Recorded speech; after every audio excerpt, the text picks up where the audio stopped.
салом тамошобинони гиромӣ, хулосаи хабарҳои муҳими 17 марти тоҷикистонро аз пойгоҳи хабари бомдод бароятон пешкаш мекунем.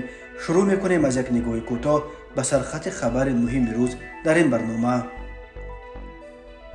ҳукми сокини Хоруғ Абдолбеков ки оши худои боқиро дода буд, бетағйир монд. ихроҷи 12 муҳоҷири тоҷику ӯзбек аз вилояти Калуга ки волияш муҳоҷир бадбин аст.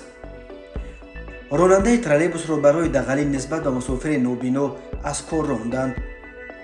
генерал Шералӣ Мирзо талаб кардааст ки ба аблава нуқта гузоранд. дар тоҷикистон пулҳои барориши соли 2022 ба муомилот бароварда шуданд. хатари тармаю селу ярш дар тоҷикистон то 20 март боқӣ мемонад. ва акнун тафсилоти хабарҳо. идораи приставаҳои вилояти Калугаи Русия рӯзи 17 марти соли 2023 хабар дод ки боз 12 муҳоҷири ғайриқонуниро аз ҳудуди ин вилоят ихроҷ карданд.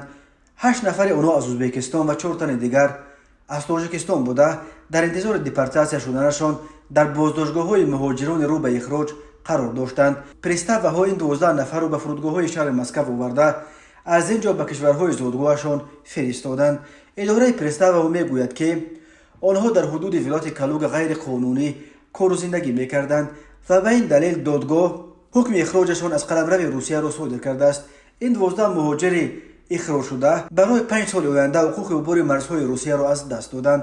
дар поёни моҳи январи соли ҷорӣ низ аз ҳамин вилояти Калуга 12 муҳоҷири дигари тоҷику ӯзбекро ихроҷ карда буданд. ёдовар мешавем, губернатори ҳозираи вилояти Калуга Владислав Шапаш бо сиёсати ошкоро зидди муҳоҷирон ном баровардааст. дар давраи раҳбарии ӯ мақомоти вилояти Калуга муҳоҷиронро ҳатто барои қонуншиканиҳои хурд дастгир ва ихроҷ мекунанд. дар Русия губернаторҳоро президент таъин мекунад. мутаассифона солҳои охир президенти Русия Владимир Путин дар чандин вилоят нафарони ошкоро зидди муҳоҷиронро губернатор таъин кард. барои кишварҳои чун Тоҷикистон ки манбаи асосии таъмини рӯзгори аксари хонаводаҳояшон пули аз Русия фиристодаи азизони муҳоҷиронашон аст, аз ҳаққи сафар ба Русия маҳрум шудани ҳар муҳоҷир ба маънои аз як манбаи асосии даромадаш маҳрум шудани дасти кам як хонавода аст. соли гузашта аз Русия ба Тоҷикистон асосан бо шарофати муҳоҷирон $2.5 миллиард пул фиристода буданд. додгоҳи вилояти мухтори Кӯҳистони Бадахшон 6.5 соли ҳукми зиндони Тоҳир Абдулбеков, язнай яке аз лидерҳои ғайрирасмии ин вилоят Ораз Вазирбековро бетағйир гузошт. бино ба иттилои радиои Озодӣ, баррасии шикояти Тоҳир Абдулбеков, раиси собиқи идораи коммуналии шаҳри Хоруғ ва собиқи вакили маҷлиси вилоятӣ рӯзи 15 март соли 2023 паси дарҳои баста гузашт ва ба ҷуз аз вакили дифоъ ягон нафар аз хешовандонашро ба мурофиа роҳ надоданд. додгоҳи шаҳри Хоруғ моҳи декабри соли 2022 Абдулбековро бо ҷурми ифродгароӣ ва фурӯши маҳсулоте ки ба талаботи бехатарӣ ҷавобгӯ нест ба 6.5 соли зиндон маҳкум карда буд. худи Абдулбеков ин иттиҳомро беасос дониста баъди қарори ҳукмаш хитоб ба додраси додгоҳи шаҳри Хоруғ гуфта буд: маро гуфтсуд кардед.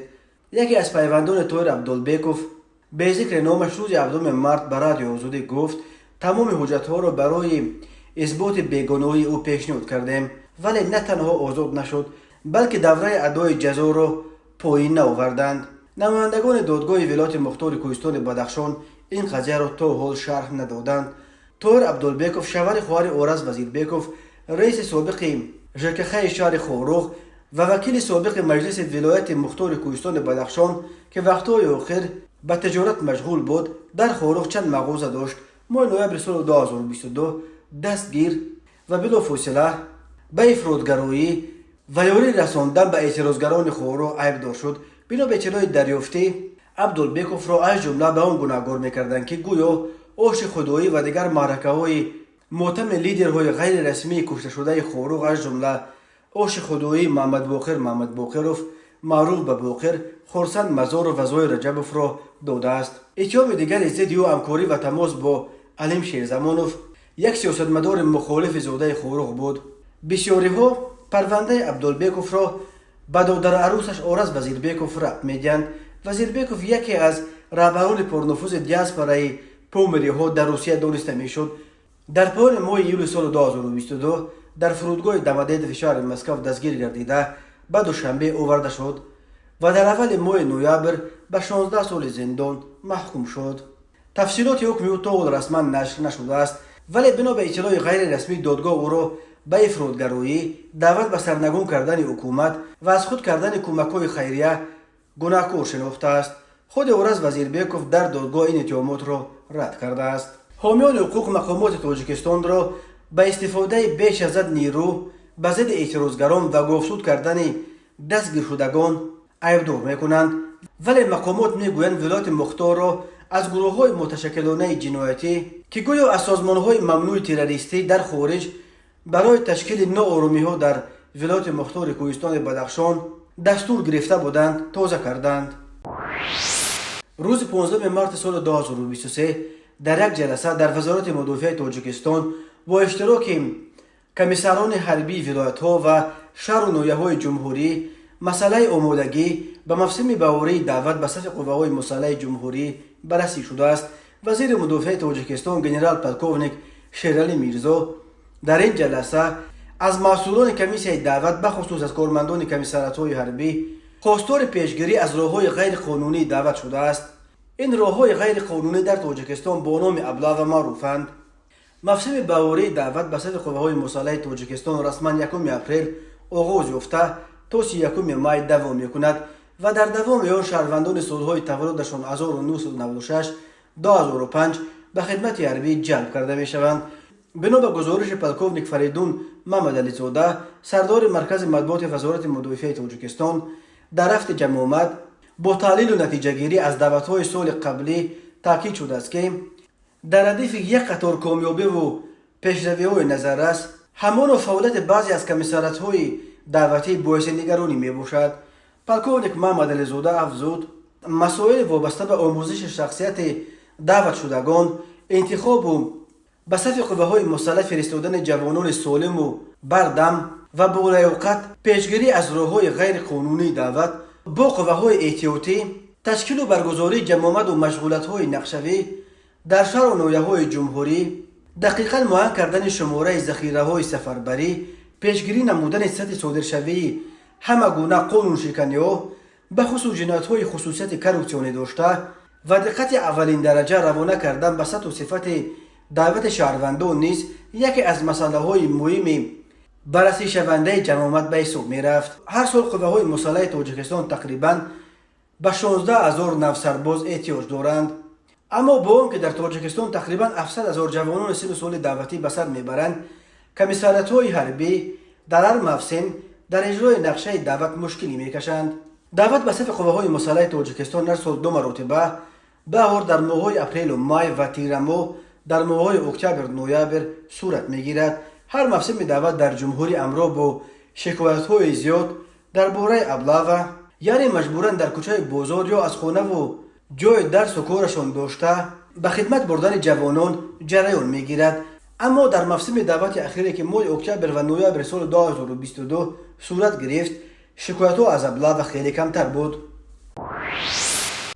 با قرار ریاست بانک ملی تاجیکستان از 7 مارس سال 2023 تحت رقم 26 مطابق ماده 65 67 و 77 قانون جمهوری تاجیکستان درباره بانک ملی تاجیکستان با مقصد تامین نمودن اقتصادیات با نشانه‌های پولی، بانک ملی تاجیکستان پول‌های کاغذی نمونه و برآورش سال 2020 را با ارزش‌های نمینالی 10 20 50 100 200 و 500 سامانی به معاملات می‌برد. شعبه مطبوعات بانک ملی روز 17 مارس سال 2023 خبر داد که طبق قرار ذکر شده پول‌های کاغذی نمونه و برآورش سال 2022 با ارزش‌های نمینالی 10 20 50 100 200 و 500 سامانی نمونه سال 2022 در برابر پول‌های کاغذی برآورش سال‌های 1999 2010 2017 2018 و 2021 که در معاملات قرار دارند برابر گردش می‌نمایند. بانک ملی تاجیکستان گفت برای حمل و نقل به سودگیری و تشکیل نمودن شرایط جهت به معاملات برآوردن پول‌های کاغذی نمونه و برآورش سال 2022 طبق ترتیب مقرر شده چاره‌های ضروری می‌اندیشد. تاجیکستان از بین کشورهای شوروی سابق آخرین کشوری بود که تنها ماه اکتبر سال 2000 یعنی 9 سال بعد فرو پاشیدن SSR پول‌های نو خود را با نام سامانی و درم به معاملات وارد کرد. اولین پولوهای تاجیکی در یک چاپخانه آلمان چاپ شده بودند. تماشابینان عزیز، یادآور می‌شویم خلاصه مهمترین اخبار تاجیکستان را از پایگاه خبری بامداد تماشا دارید. برنامه را ادامه می‌دهیم. مؤسسه دولتی کمونالی دوشنبه نقلیات خدمت رساند که مسئولیت تامین فعالیت نقلیات جمعیتی را در پایتخت تاجیکستان بر عهده دارد، روز 16 مارس سال 2023 در صفحه‌اش در فیسبوک خبر داد که یک راننده ترالیبوس را برای پس زدن شأن و اعتبار یک دختر نابینا از کار راندند. شکایت شمگل موسینووا مادر این دختر روز 15 مارس در فیسبوک نشر شد. او نوشته بود که راننده ترالیبوس با وجود آنکه دخترش در دستش حجت معیوبی داشت، نسبت به او رفتار دغل کرده، دخترش را با لعن بد سخنان ناسزا گفته است. شرکت دوشنبه نقلیات خدمت رساند که معمولا به شکایت‌های ساکنان و مهمانان پایتخت به صورت فوری واکنش می‌کند نوشت با وجود پیشروی‌های زیاد در سمت بلند برداشتن سطح و صفت خدمت رسانی نقلیاتی در پایتخت، بازم هستند رانندگانی که هنگام فعالیت مسافربری دیده و دانسته به کمبودی‌ها راه داده ناراضگی مسافران را در این سمت به میان می‌آورند.